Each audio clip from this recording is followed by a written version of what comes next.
I'm on Stevens A's world, okay? And I got a condo in it. I don't have the drip game like you right now, but it's on the way. Big Perks in the house, my man. Listen, you got a condo in Stephen A's world.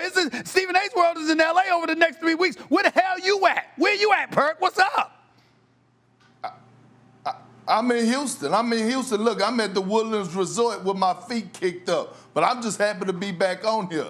I ain't gonna get on you because I know you stuck in the cold with the ice and all of that other stuff while I'm in the sunshine with my drip game, but we'll talk about that another day. Let's talk to you because you don't just know your basketball, you know people in basketball. With Anthony Davis being down, what are you hearing about how long Anthony Davis is gonna be out?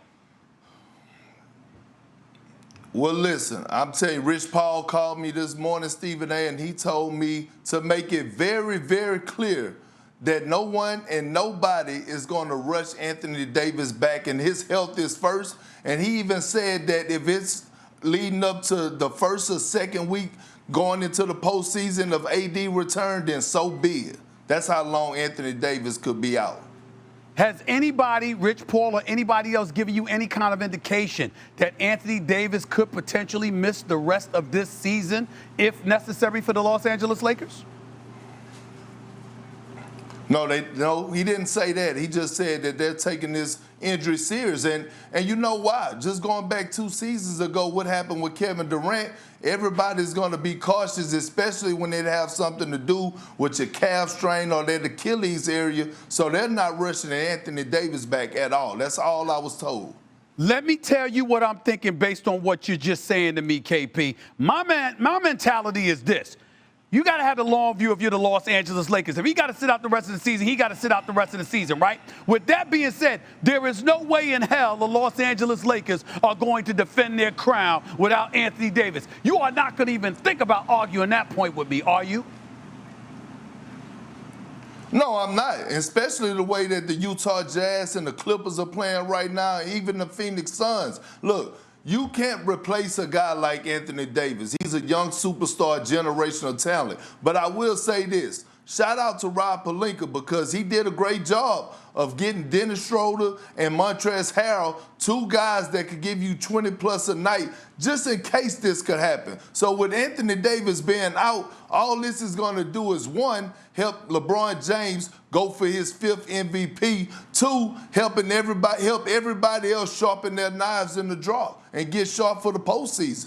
Okay, so with that being said, let me put you on the spot. We got the Clippers, we got the Utah Jazz. They're at the front of the list. I'm not sleeping on what I'm seeing Phoenix doing. I think Monty Williams is doing a hell of a job coaching. Devin Booker's a star. CP3 is a welcomed acquisition. But the bottom line is you look at Utah, and of course you look at the Los Angeles Clippers. If you had to pick one team to upend the Lakers in the West, who would it be, Big Perk? Who would it be? I'm going with Salt Lake City. I'm going with the Utah Jazz. Look, I'm going to tell you this right now. The Utah Jazz are not lacking in anything. They got a great coach. They got a young superstar in Donovan Mitchell who showed us last year in the bubble that he's capable of having big nights in the postseason, and now he's taking his game to another level of making others around him better. They have shooting in Bogdanovich and Joe Ingles. They have firepower off the bench in Jordan Clarkson, who I believe is going to win 6th Man of the Year, and they have 2 defensive anchors in the middle, Rudy Gobert, and when he goes out the game, they have Derek Favors. And by the way, they have one of the most underrated wing defenders in the game today, Royce which O'Neal. you need to advance and win the championship. And today, you're right. Royce O'Neal is a young stud. And look, this Utah Jazz team is serious. Okay, they're serious. I'll give you that. But what are we to say about the Clippers then? They got Kawhi Leonard. They got Paul George. They mortgaged their future for Kawhi Leonard to deliver the chip to Los Angeles that's not in purple and gold. If LeBron James don't have AD, but the Clippers still don't manage to win the chip, what are we to make of Kawhi Leonard, Big Perk? What are we to make of Kawhi Leonard?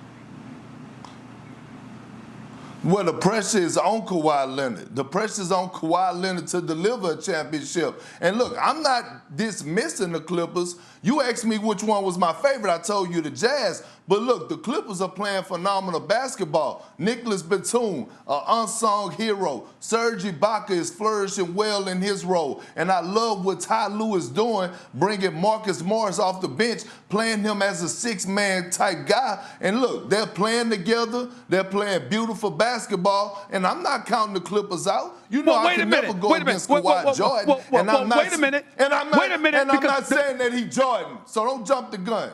I'm not saying that you're saying he's Jordan. I wasn't going to get on you about that. What I was going to get on you about that, Big Perk, is usually when you got a favorite, you usually do dismiss everybody else. So the fact that you're saying that you're not dismissing the Clippers, I think you're a little bit timid there with your pick about Utah. You're picking them, but you're a little timid about it, Big Perk. That's what I'm accusing you of.